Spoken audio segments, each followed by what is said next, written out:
Apa mesti orang toriko itu dia masuk organisasi cara toriko? Organisasi maksudnya? Maksudnya ya kelompok toriko gitu loh.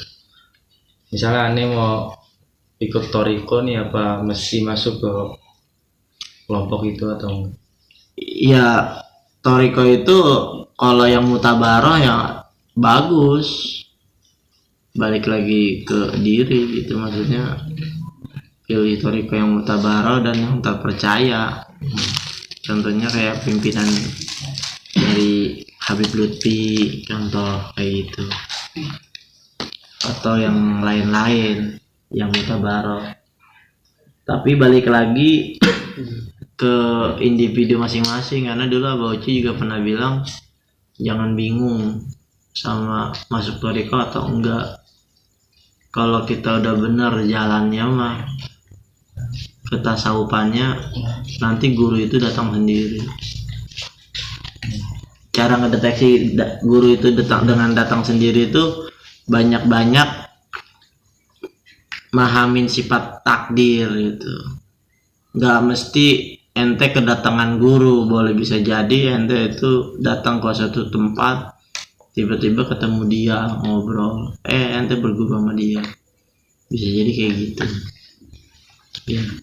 Tapi setidaknya kalau ente udah mulai mempelajari ataupun mengamalkan ilmu tauhid, lambat laun kayaknya dipertemukan tuh. Kayak aneh dipertemuin nama Abah Uci aja tiba-tiba di pasar Kemis gitu. Ada dorongan di sana. Ya sesuai pertanyaan itu nih, memang tadi aneh juga mau nanya, ya kan? Ente itu kelihatan bertauhid atau enggak tuh sebenarnya tiap hari itu kita itu diuji sama Allah. Ya, tiap hari itu kita diuji sama Allah. Contoh, misalnya setiap hari nih, apa yang udah terjadi sama kita kan pasti kan ada yang nyakitin sama nyenengin gitu. Ada yang kalau nyenengin kan biasanya itu banyakkan manusia alhamdulillah gitu. Ya kan? Kalau nyakitin kadang-kadang orang lupa juga sama Allah, akhirnya dia bilang kapan ini musibah berakhir gitu. Padahal kalau orang yang bersyukur atau bertauhid mah nggak ada perbedaan antara musibah sama nikmat sih. Karena dua-duanya itu datangnya dari Allah. Jadi kalau dia mencintai Allah tuh nggak ada perbedaan antara musibah sama nikmat atau rezeki. Jadi yang membedakan itu adalah nafsu ente. Ketika dikasih duit banyak terus seneng, ya kan? Banyak terus seneng. Nah itu ente anggap wah semeringan, seneng banget karena dapat rezeki. Tapi pas lagi dapat musibah ente sedih gitu. Jadi sampai kadang-kadang seolah-olah ente ngomong gini, ya Allah engkau nggak adil katanya begitu. Padahal kalau ente mau memahami sama aja. Uji kalau buat orang yang beriman makanya kan dikasih rezeki bersyukur, dikasih musibah ya bersabar, kan begitu ya. Kenapa dia bisa seperti itu? Ya karena dia udah menyamakan antara nikmat dan musibah, sehingga nggak ada bedanya sama dia. Ketika nggak ada bedanya, maka kesedihan itu nggak terpancar di mukanya. Ya, dia nggak kelihatan sedih padahal lagi sedih. Dia juga nggak kelihatan seneng padahal dia juga mungkin lagi seneng. Gitu. Aneh pernah ngobrol sama teman aneh gitu. Aneh takut. Emang kesininya itu kayak satu contoh nih. 4 tahun aneh nikah kan belum punya anak ya. Kemudian istri aneh hamil setelah 4 tahun, punya anak. Orang itu pasti nyangka itu aneh itu seneng banget katanya. Iya, wah ternyata ya yang ditunggu-tunggu akhirnya katanya begitu. Terus aneh bengong begini aja, maksudnya apa?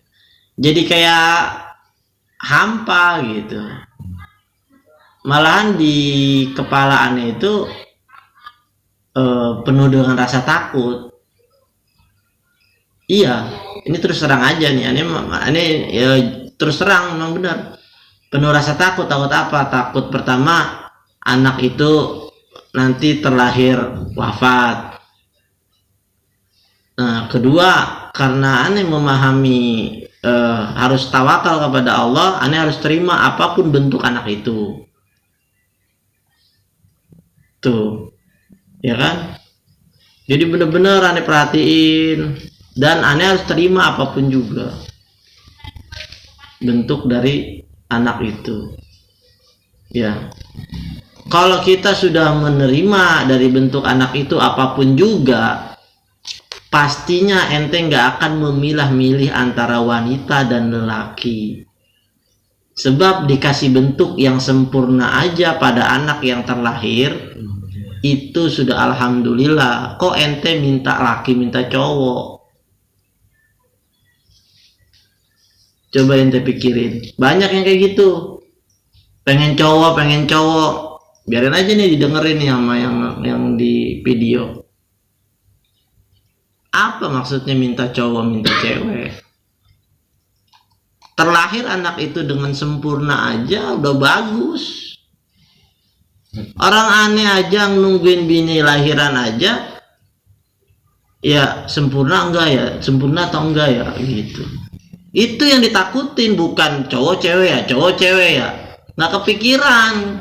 Selamat nggak gitu. Pas dikeluarin anaknya itu cacat, gila, stres banyak. Akhirnya anak ditaruh di Tong sampah, ada yang dibuang, ada yang taruh di panti apalah begitu, panti asuhan kali, dibuang. Kenapa? Ya karena nafsunya dia gitu. Cuman hanya karena kelamin cewek sama cowok. Ya, aneh dikasih cowok ya alhamdulillah, dikasih cewek ya alhamdulillah juga gitu. Sebab yang alhamdulillah itu bukan antara cewek dan cowok, tapi dia terlahir dengan keadaan sehat. Itulah baru ente akan benar-benar mensyukuri ataupun benar-benar mensyukuri ataupun benar-benar menghargai sehat itu loh. Tahu gak? Sempurna tubuh dan sehat itu benar-benar akan menghargai itu. Sebab kan ente siapa gitu? Ente bisa aja diuji sama Allah dikasih anak yang cacat. Ya, itu yang harus ditakutin sebenarnya. Bisa gak ente nerimanya gitu? Aneh udah mikir ke situ. Ya Allah, kalau seandainya itu terjadi, ya gimana? Aneh nggak boleh nggak nerima, itu keputusan Allah gitu. Gimana? Aneh nggak nerima ternyata anak itu cacat. Ya, bukan nih kalau ngedenger emang rada ekstrim pasti, yang nggak paham pasti rada ekstrim ngedenger ini. Padahal dia hanya kurang memahami tentang takdir yang dikasih sama Allah. Itulah yang aneh katakan, musibah dan nikmat nggak ada bedanya, sama gitu.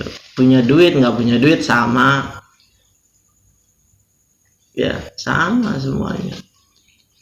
Maka per hari itu kita tuh selalu diuji sama Allah tuh. Tiap hari ini kita apa nih hikmahnya, tiap hari nih selalu dikasih. Hari ini contoh, aneh nggak pernah ngajar di sini, tiba-tiba ngajar di sini. Allah mentakdirkan aneh di sini dengan sabab rumah aneh berantakan. Apa hikmahnya? Wallahu alam. Mungkin ada hikmahnya. Gitu. Terus harusnya tiap hari itu ente harus muraqabah, harus bener-bener mengamalkan tauhid, caranya begitu. Ane tiap hari begitu. Kenapa nih kesini? Kehendak Allah gitu. Walaupun sababnya adalah rumah berantakan. Nabi Adam turun ke bumi juga kehendak Allah, tapi sababnya dia makan buah yang terlarang. Paham nggak? Gitu. Sabab mah karena ulah manusianya, takdir yang menentukan adalah Allah. Gitu. Gak ada yang tahu, udah ikutin aja. Dengan ente seperti sifat seperti itu nggak akan ada kesedihan, maksudnya gitu. Ya sebab ente yang buruk aja udah diterima, apalagi yang baik. Makanya jangan suka selalu mengharapkan yang baik-baik mulu. Sebab kalau ente mengharapkan yang baik mulu, ketika ente mendapatkan yang buruk, ente nggak nerima. Tapi kalau ente berusaha untuk mencoba menerima yang buruk, yang baik, ya welcome. Ya kan? Welcome. Lucu, dulu aneh waktu mau nikah aja. Nih, kan ini memang ujian sih emang ya. Karena aneh belajar tauhid jadi ujian. Sebelum aneh bertemu dengan sebelum aneh memahami tauhid tuh aneh maunya tuh dapat bini yang cakep. Nah, ketika aneh istighfar tuh lama, akhirnya aneh kan ada perintah disuruh bukan ada perintah ada anjuran untuk nikah kan gitu. Tapi posisi aneh udah rada berbeda sama yang dulu. Aneh udah nggak lagi memikirkan cakep dan jelek, karena yang aneh pikirin itu adalah ibadah. Karena itu seruannya dari orang tua dan guru, ya udah aneh mencoba. Tapi di dalam batin udah begini, jelek dan buruk aneh terima gitu. Sehingga aneh ngomong sama guru aneh, sama kakek aneh gitu. Kayak ya udah cariin aja jodoh, mau jelek, mau cakep. Ya itu saya terima. Itu bukan gaya-gayaan, emang benar kayak gitu, udah pasrah gitu. Sebab kalau itu pilihan orang tua atau guru, aneh meyakini akan bahagia aja gitu, walaupun dapatnya menurut aneh nggak terlalu cakep kan gitu ya. Kata kakek aneh, ya dan ntar coba diiniin kali, ditawarin aneh kali mau nikah gak gitu. Udah punya calon, ditolak dah pokoknya, intinya ditolak. Bayangin posisi aneh waktu itu, udah tawakal, jelek cakep aneh terima ya kan, mau jelek mau cakep aneh terima, ditolak. Kata aneh sampai bengong kan, aneh sering cerita kayak gini kayaknya ya. Bengong aja, gua emang nggak pantas nikah atau gimana ini gua kan ya, sampai begitu. Nah emang dasar takdir Allah ya berbeda ya. Kita makan boleh wa makaru wa makarallah wallahu khairul makirin ya. Kita makan cuman manusia, cuman kasab ya, cuman berusaha. Lewat itu cewek, ya udah akhirnya suka, udah aneh tanya bapaknya bagus, ininya bagus, udah itu aja dah, tanpa ada cinta, maksudnya kenal dulu ini enggak, udah deh ini aja. Kalau emang jadi ya berarti udah takdir Allah, aneh sama dia.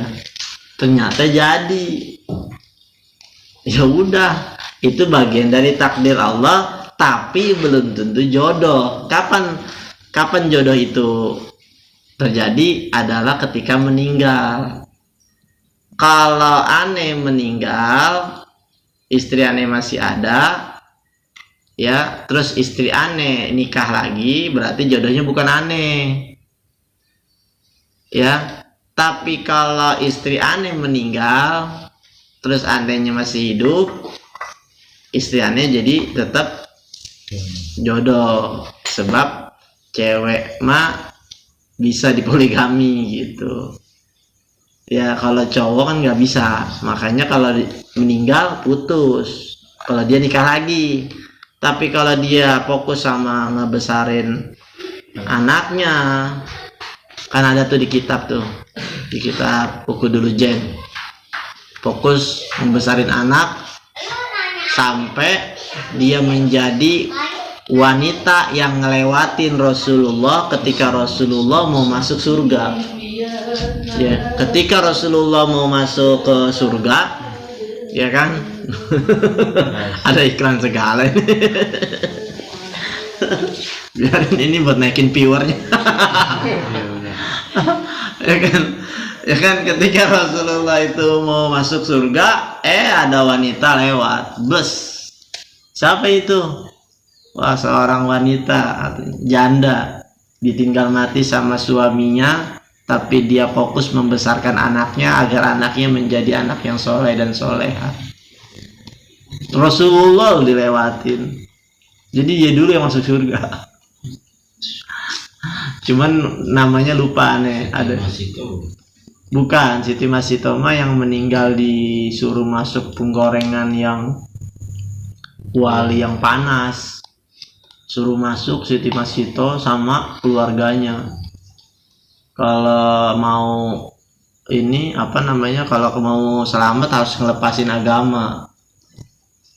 Coba bayangin, coba Febri digituin, Febri masuk ke minyak panas atau pindah agama.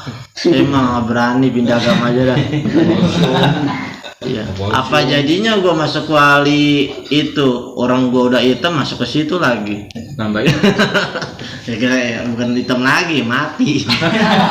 Ke situ. Kayak gitu.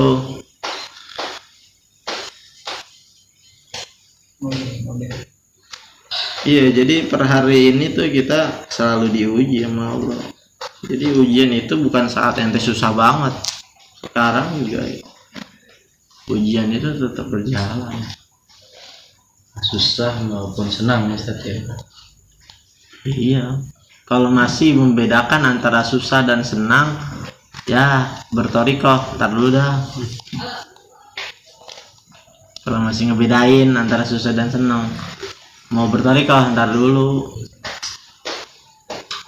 Iya, karena nafsu masih gede. Iya dong, nafsu masih gede. Kalau masih ngebedain susah mah seneng.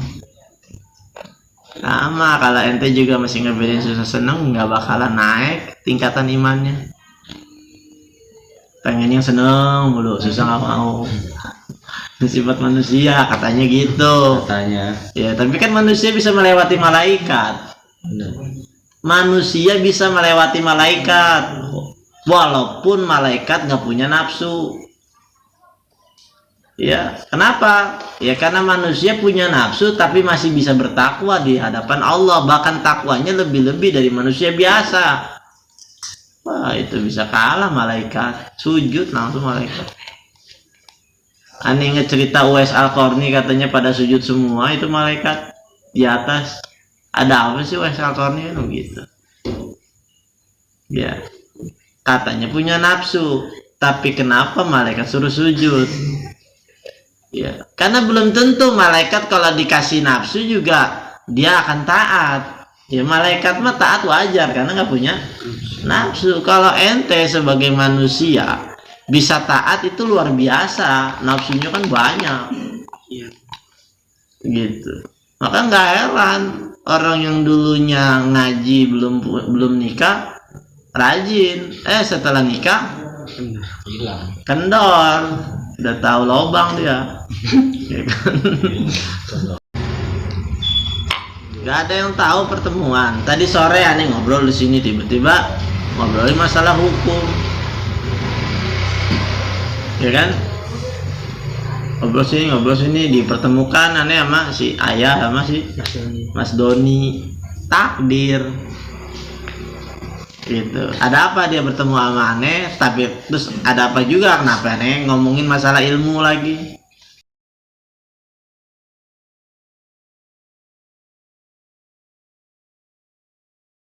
Takdir yang bisa dirubah apa yang nggak bisa dirubah.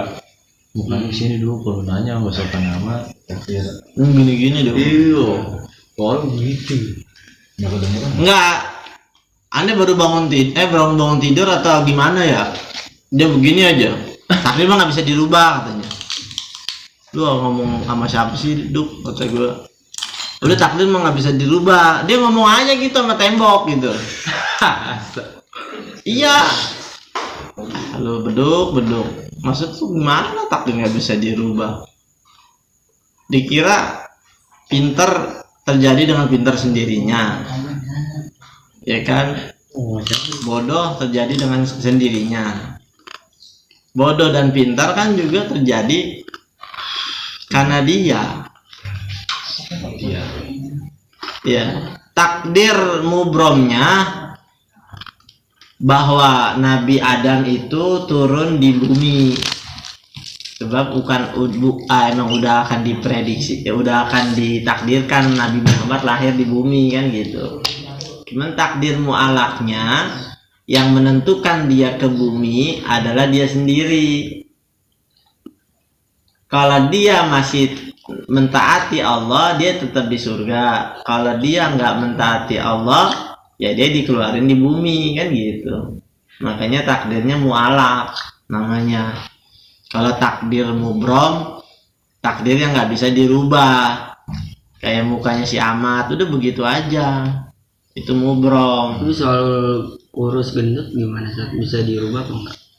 Kalau masalah kurus gendut mah itu kan apa namanya, ya boleh aja berusaha, fisik kan itu mah. Ini saya udah beli obat gemuk, tapi saya nggak ada niatan buat ini. Misalnya gemuk panggangnya udah amat dah, intinya minum aja sih. Gimana sih? Menurut pendapat Ya tapi kan obatnya obat gemuk. Iya sih, tapi kan maksudnya dari niatnya lah. Niatnya saya nggak ada niatan kayak urus kepala gemuk kan bodo amat. Itu mah buat usaha doang. Usaha doang, Ikhtiar supaya gemuk. Iya itu ikhtiar supaya gemuk. Ya benar ikhtiarnya begitu. Kalau gemuk atau enggak, ya memang itu urusan Allah ya kan. Ya kalau enggak gemuk ya diterima, kalau gemuk ya diterima juga kan gitu. Cuman kan dengan ente membeli obat gemuk itu sebenarnya udah niat. Iya, kalau ente sebenarnya nggak niat mah harusnya biasa aja. Nggak usah beli ya. Iya, nggak usah beli, makan biasa begitu. Makan udah tapi masih gini aja. Iya, orang banyak udah ada. Kerja terus. Kadang-kadang gini, aneh juga dulu kurus mulu. Padahal kan katanya sekarang aneh gemuk gara-gara minum es, kata si Beduk. Padahal dulu aneh minum es mulu. Ya si Ahmad juga tadi minum es mulu sama, nggak gemuk-gemuk juga. Kadang-kadang gemuk itu dari pikiran juga sih. Kalau kita pikirannya udah tenang, nggak banyak kegelisahan, udah makan tenang aja. Tenang secara zohir tadi, kalau udah bisa udah nggak membedakan antara susah dan senang, itu insya Allah gemuk, sehat. Nggak boleh galau man. Galau mulu Ikan. paling. Ikan takdir noh. Bisa jadi dari keturunan gak sih? Iya. Hah? Keturunan. Aneh nggak percaya masakan keturunan, sebab turunan aneh juga kurus, tapi aneh gemuk. Nggak usah pikirin sih gemuk sama kurus. Apa sih itu mah pandangan manusia. Ngapa ya jadi gitu? Jadi kurus gemuk sih. Iya, pandangan manusia itu mah.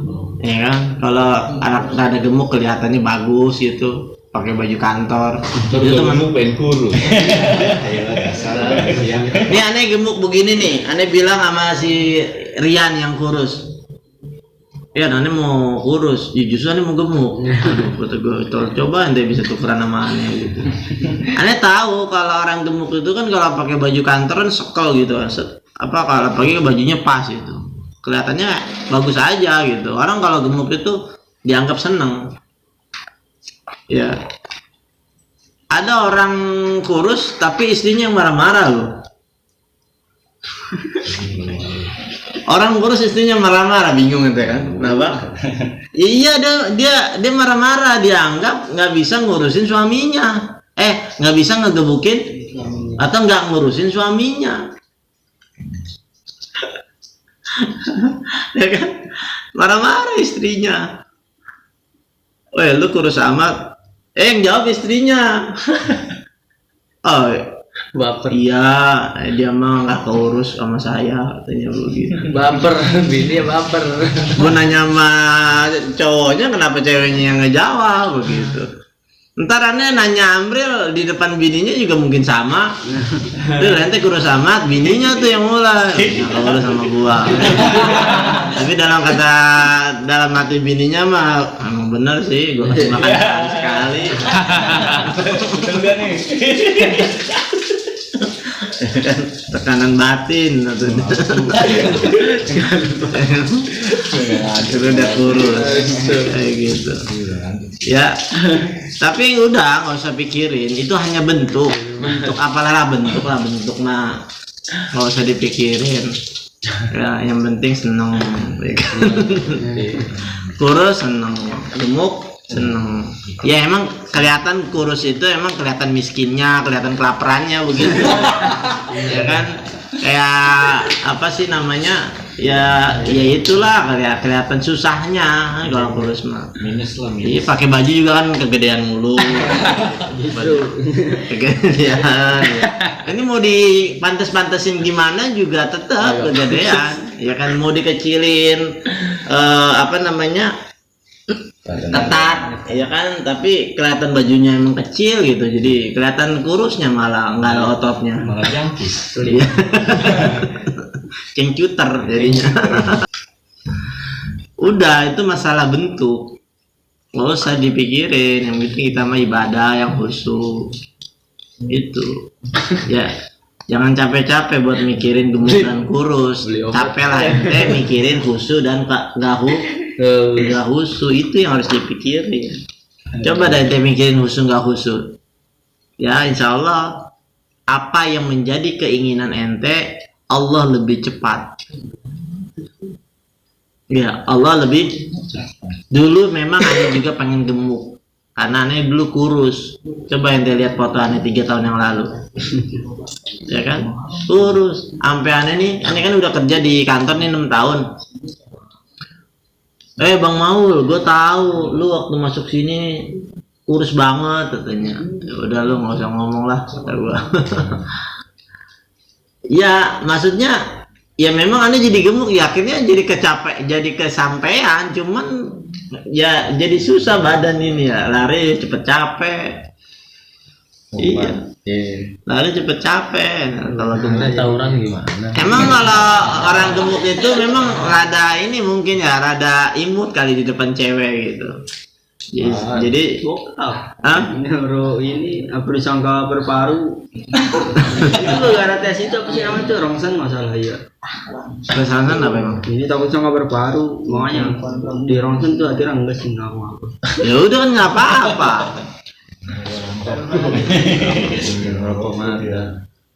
Kagak lah, nggak masalah itu. Insya Allah kalau kita pikirannya udah tenang, ya kan, nggak banyak cicilan, insya Allah. Masih banyak cicilan, masih tekanan batin, susah gemuknya. Mau beduk kayak udah mulai buncit no. Padahal banyak cicilan. Padahal belum kawin, ya kan, udah buncit, ya karena dia udah mulai rada-rada memahami takdir ya kan, karena dia kan bodo amat, gitu. Mau susah mau seneng gitu. Tapi pas lagi susah galau juga sih. Ada galau. Itu ngomong sama siapa tuh? Mau tembok? Susah kali. Ali kok susah nih. Ngomong sama tembok mah itu udah rasanya dia.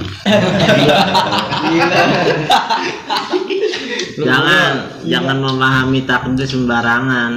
Itu hati-hati tuh, perlu kematangan ilmu juga sih memahami takdir. Karena bisa menyebabkan ente jadi tersesat juga. Kayak satu contoh si Ipul dulu pernah ngomong kan, kenapa lu keluar pesantren? Ini udah takdir Allah tuh. Cara memahaminya salah. Butuh kematangan sama ketenangan untuk memahami tauhid takdir itu. Ya mau apa-apa takdir Allah. Ya artinya Allah itu ditempatkan di tempat yang sangat-sangat mulia. Sangat-sangat mulia, sangat-sangat baik. Ya, kalau ente udah mencapai ke situ, udah rada mending dah mungkin memahami takdir. Artinya segala sesuatu yang buruk nggak akan mungkin ente kasih kepada yang sangat baik, kepada yang sangat mulia. Urusan keluar pesantren dibawa lagi ke Allah. Ini mah takdir Allah. Allah nggak menginginkan keburukan. Iya benar. Makanya ada istilah billahi taufik wal hidayah kan gitu. Ya. Taufik dan hidayah itu karena Allah. Kalau ada misalnya sesuatu yang baik masuk ke dalam diri ente, itu datangnya dari Allah. Kalau ada salah datangnya dari aneh, sifat manusia. Ya, memahami takdir itu panjang ceritanya, nggak serta merta ente cepat memahami begitu. Apalagi ente nggak beramal. Memahami takdir itu harus beramal dulu. Iya, baru akan memahami. Satu contoh nih, siapa yang mau aneh ditipu? Pernah ditipu 6 juta, nggak dibayar-bayar. Ente, saudara ente, siapa yang mau dia ngutang 500.000, kemudian dia nggak bayar? Siapa yang mau? Ya, kalau seandainya ente tahu dia yang pengen ngutang 500.000 terus kagak dibayar, kasih gak ente? Enggak. Tapi ini adalah takdir Allah. Lihat Allahnya, terima. Urusan dia sama Allah. Jadi memahami takdir nggak semata dengan ilmu dan ente melihat video. Kalau belum ente merasakan pahitnya dari takdir Allah, jangan dulu ngomong takdir. Amalin dulu dah. Udah bener-bener bisa gak ente menerima segala kepahitan? Itu semua takdir dari Allah. Terima dulu yang itu, baru nanti akan memahami takdir. Kalau masih nggak mau menerima tentang keburukan, tentang kekurangan, jangan dulu, sebab masih ada muatan nafsu yang, ya memang manusia kan punya nafsu. Maksudnya itu muatan-muatan nafsu yang nggak pantas, nggak bisa. Ente terhalang dengan nafsu ente buat memahami tentang takdir itu. Pahami takdir pelan-pelan. Dengan cara apa? Dengan cara setiap hari apa yang terjadi pada ente, terutama yang pahit-pahit terima dulu. Baru nanti ente ngomong takdir. Orang yang dikasih anak cacat, ya contoh saudara ente daduk ya, siapa? Anaknya cacat tuh Bang Odik. Sama orang yang anaknya normal, itu lebih bagus ente nanya takdir sama Bang Odik, karena dia mengalami. Sampai kadang-kadang dia ngomong, Bang Odik yang sabar ya. Apa ini jawabannya apa? Bikin lucu tuh. Ya sampai Ustadz ngomong gitu, Bang Odik yang sabar ya. Ya Ustadz sekarang coba punya anak kayak gini bisa nerima gak? Segitu, sampai begitu. Ya sebenarnya nggak, itu suatu bentuk, bukan dia nggak sabar, tapi suatu bentuk apa sih? Sebenarnya omongan yang sabar ya. Ya kalau nggak sabar nggak bakal digedein sama dia, maksudnya gitu. Salah sih Ustadz nanya begitu. Ya sabar lah, namanya anak sendiri. Gimana sih nggak sabar? Kadang-kadang ente juga suka apa namanya intermezzo atau apa sih namanya pengennya itu omong kosong apa sih namanya? Basa-basi. Bahasa basinya itu kadang bahasa basi kagak tepat. Bahasa basi sama orang yang lagi diuji, dikasih anak yang cacat, yang sabar ya, itu nggak usah diomongin. Kok ente bilang yang sabar ya? Kalau nggak sabar nggak sama dia nggak bakalan diurus anaknya. Ente lihat itulah. Justru ketika ente ngomong yang sabar ya, ente itu kayak menyakiti dia, tau gak? Kayak seolah-olah ente bilang dia nggak sabar. Kalau nggak sabar ngapain sama dia digedein? Itu pahami itu. Makanya ente bilang kalau ngomongin masalah takdir akan lebih bagus sama orang yang itu dibanding sama orang yang nggak pernah dikasih susah. Gitu. Karena ulama yang pernah kemarin aneh ceritain itu pun terlahir dari orang-orang susah. Cristiano Ronaldo menjadi pemain terbaik pun dari orang susah. Lionel Messi pun dari orang susah. Ronaldinho dari orang susah. Semuanya dari orang susah. Ya, kenapa? Karena dia mengalaminya. Gitu. Biasakanlah ente untuk menerima kesusahan agar nggak kaget menerima kenikmatan. Biasa aja menikmati karena udah terbiasa dengan kesusahan. Itu apa namanya kalau kata aneh mah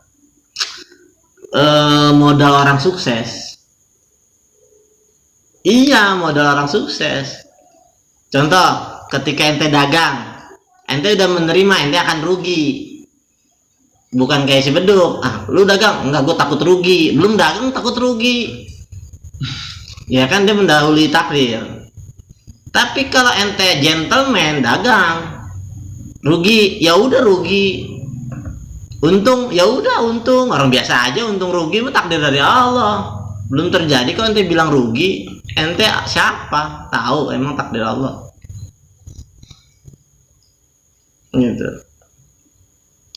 Kadang-kadang disuruh ini udah tahu kayak jawabannya. Kayak seolah-olah ente Allah. Coba dulu orang kalimat dari ulama juga jarib walah sitakun arifan. Cobalah maka engkau tahu kan begitu. Kalau belum dicoba ente tahu ente siapa? Allah ente gitu. Ya. Kita memakomnya makom ikhtiar, bukan makom ma'rifat. Bukan. Ente nanya sama wali pun nggak akan tahu dia apa yang akan terjadi 1 menit ke depan. Apa yang aneh ucapkan itu pun udah aneh ngomong-ngomong aja, bukan aneh tahu. Ke depan itu milik Allah. Maka aneh sering bawa ayat ya ayyuhalladzina amanu taqullaha wa tanzur nafsum ma qaddamat lighad. Ya ayyuhalladzina amanu taqullaha, wahai orang-orang yang beriman bertakwalah. Wa taqum apa tuh? Wa tanzur nafsum ma qaddamat lighad. Dan lihatlah apa yang akan terjadi pada hari esok. Takutlah ente pada hari esok. Karena besok kagak ada yang tahu. Gitu. Kalau ente masih makom takut, nggak usah ngomongin tauhid. Duk ke depan, takut. Ya, nggak usah ngomongin tauhid tuh. Kalau belum dicoba tapi udah tahu. Ya, mendahului takdir. Ya. Duk ke Malibu duk. Di Malibu mah sepi. Gitu. Matanya lagi ada yang Natalan di situ. Rame. Iya. Nggak usah ngomongin takdir. Nggak akan ngerti ente duk takdir kalau masih gitu. Iya. Takdir itu bagi orang-orang yang sudah merasakan. Makanya nih bilang tadi lebih bagus penjelasannya orang-orang yang kayak tadi contohnya menerima dia takut iklan. Orang-orang yang menerima anak yang cacat tadi pasti dia lah bagus dia mau ngegamblangin masalah takdir dibanding orang-orang yang nggak pernah susah. Ditanya susah nggak pernah. Coba ada temen ente nggak pernah susah ditanya ini nggak tahu, tanya itu nggak tahu mulu. Kenapa hidupnya nggak pernah susah? Karena nggak pernah susah, dia nggak pernah mikir. Karena nggak pernah mikir, otaknya kosong, blow on, tolol. Dia kan jadinya jadi ablau blow on jadinya. Abla-abla. Iya. Kesalahan siapa? Hati-hati orang tua. Jangan terlalu memanjakan anak. Ajarin anak kesusahan. Biar dia bangkit dari kesusahannya kayak gimana. Jangan diajarin kesenangan mulu. Udah gede tuh anak nggak tahu susah. Alhasil jadi bahan bully orang. Ya kan, kerja ini nggak tahu, ini nggak tahu, ini nggak tahu, ini nggak tahu, ya jadi bahan bully. Bapak emaknya di akhirat ya nangis doang. Ya nangis apa? Dicambukin malaikat, no anak lu no diajarin bener no, dibego-begoin doang, ditolol-tololin doang. Gitu. Makanya ulama mah galak sama anak. Iya, ulama mah galak sama anak. Kenapa? Supaya anak itu jalan pikirannya tuh kebuka. Jalan pikirannya kebuka. Minimal dia bisa keluar dari kesusahan dulu, bagus ya. Gitu. Jam berapa? Baik. Jam 12.02. Udah. Baru mau nanya lagi. Ini apaan lu? Iya, nanya lagi apa? Nah itu kalau misalkan anak perempuan, kata orang dulu kan, kalau misalnya anak perempuan dipukul, nanti pas nikahnya dia bakalan dipukul sama suaminya. Ini tuh bagaimana? Mitos. Harapannya? Iya, soal mitos begitu. Orang dulu. Ya mitos. Kita kan kalau udah memahami tauhid harusnya lepasin mitos dong. Keluar. Lepasin mitos. Orang di hukumnya anak perempuan itu, istri itu aja bisa dipukul karena nggak mau sholat. Anak itu bisa dipukul kalau 9 tahun atau 7 tahun tuh. Ya 9 tahun ya. 9 tahun nggak mau sholat. 7 tahun diperingat, udah mulai diajarin sholat. 9 tahun nggak mau sholat, boleh dipukul. Nabi yang ngomong. Ya kan?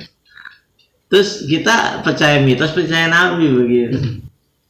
Lebih baik anak kita kagak sholat. Nah saya kan, aneh kan sebagai pengganti orang tua nih. Nah adik aneh kan udah ditinggal sama anaknya, sama bapaknya, kurang kasih sayang. Apa harus keras atau harus yang kemarin ente itu? Yang kemarin aja lah, jadi ahli Allah, ngapain keras? Keras itu kalau kepada sesuatu yang sifatnya maksiat yang ada di depan mata kita. Nah itu dia udah mulai kayak buka kerudung. Sekarang tuh dia udah nggak mau pakai kerudung. Ya Sama kalau kayak gitu caranya, ambil istiqomah. Al istiqomah tuh khairun min alfi karomah. Ngomong tiap hari. Ngomongnya tiap hari. Pakai kerudung. Terus aja diomongin sampai dia gumoh. Tapi dengan omongan yang tidak mengancam ataupun marah-marah. Pakai kerudung, emang nggak tahu itu haram. dengan sindiran nggak apa-apa. Iya, sindiran, santai, jangan terbawa emosi, sebab langkah kita masih lama. Itu boleh bisa jadi ujian kita dalam mengamalkan istiqomah gitu. Boleh diuji keistiqomahan, menang istiqomah atau menang setan gitu. Tapi aneh yakin kalau orang istiqomah menang. Iya menang. Gini, seandainya aneh punya anak nggak mau sholat, aneh nggak langsung ngomelin, tapi aneh mendingan tiap hari ngasih tahu dengan cara aneh juga sholat.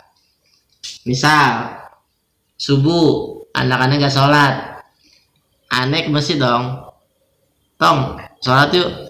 Ah udah kok, apaan sih? Udah tuh sholat yuk. Udah bapak aja duluan. Ya udah gue duluan. ya kan? Dapat zuhur, ketemu lagi misalnya ini di rumah nih, libur ya. Tong sholat yuk. Udah bapak aja. Oh ya udah bapak duluan ya. Gitu aja. Asar nih. Kita sholat lagi ke masjid. Ada anak ajak lagi. Tong ayo sholat yuk. Udah bapak duluan. Kita lihat dia ngomong duluan itu sama ente ngajak kuatan mana. Tapi kalau ente mau istiqomah, dia akan ke bawah sama ente. Atau dia malu ke bawah sama ente, di luar dia sholat. Secara diem, itu lebih bagus. Karena kalau dia di luar dia sholat, berarti ke atas kesadaran diri sendiri. Itulah karomahnya istiqomah. Orang nggak bisa memahami itu. Kadang orang tuh kok anak ente nggak sholat, ini udah capek gitu, ya kan? Jawabannya gitu, ini udah capek mati aja lu. Apakah ikhtiar dan sabar itu sama? Ya beda. Ikhtiar kan istiqomah tadi. Ikhtiar kan kita ngelakuin terus, sholat terus, sama sabar beda. Sabar tuh rasanya. Ikhtiar itu kelakuannya. Kalau sabar mah batinnya. Sabar. Ikhtiar dan sabar ya digabungin ya bagus. Emang itu gabungannya. Ikhtiar dalam perilaku, sabar dalam hati.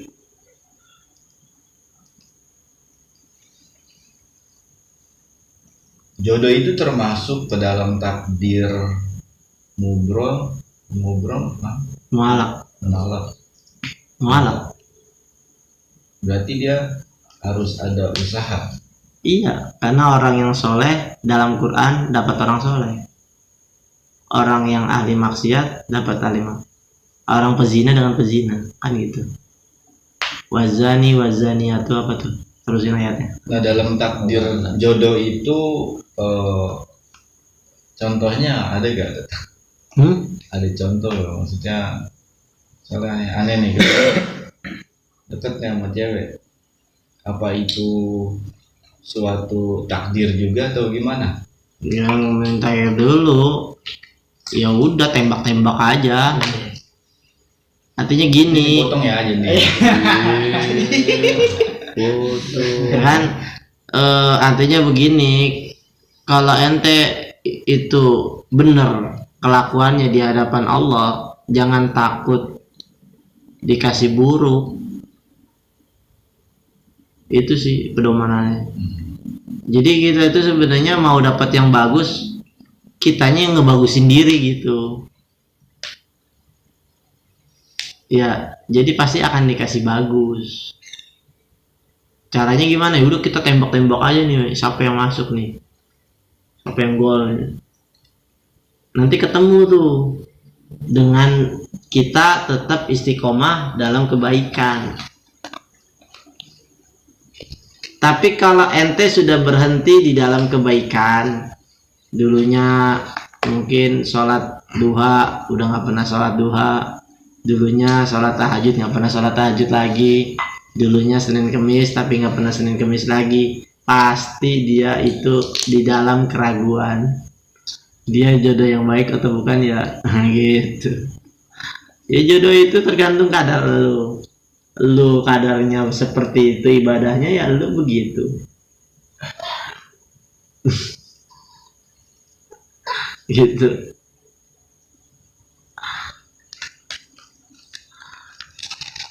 Awal mula mah biasa nih, dulu aneh rajin ibadah ya, terus aneh nikah, ya kan? Kayaknya nggak berjodoh. Awal mula ketemu sama istri, kok dia sifatnya rada beda gitu. Tapi kenyataannya anehnya yang kurang memahami. Ada satu sisi yang sama sebenarnya, dan itu nilainya lebih mahal. Gitu.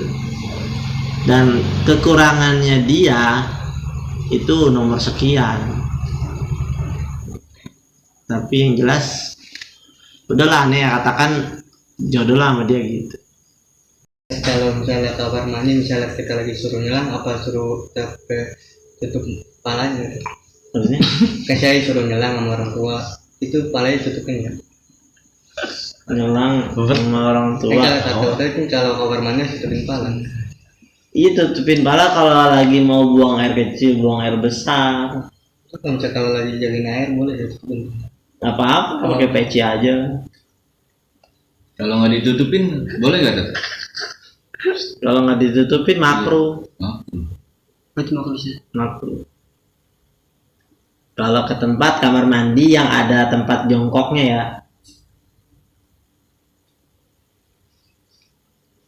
Nah, kalau mandi gimana? Ya kalau mandi dibuka. Tahu? Setahuannya sih hadis itu identik dengan buang air ya Ustaz. Iya, adab masuk kamar Iya, mandi. adab buang air. Adab masuk kamar mandi kan. Karena aneh bilang makanya orang dulu itu kayaknya membedakan antara kamar mandi sama toilet. Jadi kalau yang ada tempat jongkoknya tuh orang nganggap ya udah di situ dia pasti nggak bakalan mandi, artinya buang air, makanya dia tutup kepalanya sunnah. Ya sekarang permasalahannya ente kan sama tempat jongkok sama semua udah di situ-situ semua. Jadi gimana? Ya udahlah pakai bagusnya masuknya ya tutup kepala. Karena ada si tempat jongkok itu tuh. Kalau tempat jongkoknya nggak ada mah nggak masalah. Kalau tempat jongkoknya ditutup, Sama aja kalau nggak kalian. ya. Iya berarti kan emang mandi mah ya emang harus dilepas. Ya mandi dilepas lah. Sama ini mah pokoknya hadisnya itu identik sama buang air aja, buang air besar sama pakai sendal. Iya makanya nih bilang dulu itu tempat buang air, tempat mandi gitu. Pakai sendal Iya. pakai ginian. Habis pertanyaannya nyelang.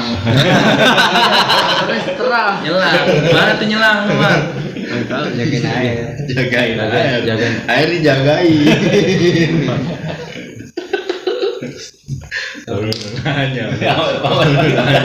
Ketapak lu. Kalau kencing sama berak kan saya udah tahu itu harus ditutupin, makanya saya yang nanya. BAB Kalau kali. lagi jagain air boleh. Ya kayak gini nanya udah benar nanya dulu wajib kan Ya artinya zaman sekarang kan jadi kegabung tuh antara kamar mandi sama toilet. Ya bagusnya gimana kan ngegabung nih. Iya. Kalau sebenarnya kalau ente kayak aneh nih, misalnya mandi di tempat yang sebelahnya tuh nggak ada tempat BO-nya, ya udah aneh nggak apa-apa, nggak makan makruh. Cuman karena aneh mandi di sini jadi jadi puter-puter jadinya. Iya jadi puter-puter lah, ada tempat BO juga, ya kan? Ya untungnya sih terkena makruh. Bukan haram kan begitu. Sebab itu kan cuma adab. Cuma hati-hati kemarin hadisnya. Waman tahawan. Belum ya? kemarin pas Ente atau dia? dia belum Malam minggu. Waman tahawana bil adabi Aduh. faqad harama sunana gitu. Alhamdulillah. Itu hadis Nabi. Siapa orang yang meremehkan adab maka akan mengharamkan sunnah. Wa man tahawana sunana faqad harama al wajiba al faraido gitu. Siapa orang yang meremehkan sunnah pasti akan mengharamkan wajib. Siapa orang yang meremehkan kewajiban dia akan meremehkan akhirat. Alhamdulillah. Nyamber ya. Mengatakan itu ada yang dari ulama, ada yang dikatakan itu bagian dari hadis kitab Ta'limul Muta'alim. Dia emang karena udah ini halaman akhir, udah mau akhir. permasalahannya adalah tentang sifat peremehan. Ya, sifat peremehan beda dengan orang dengan sifat males. Beda ya, malas sama Iya, remeh. lebih baik males ente daripada ngeremehin. Benar. Beda kalau orang meremehin mah kan. Sunnah ini. Sunnah ini itu udah ngeremehin. Kalau orang malas, kenapa ente? Lu malas lah, gitu aja sih. Mending daripada kayak gitu daripada sunnah ini itu mah ente ngeremehin.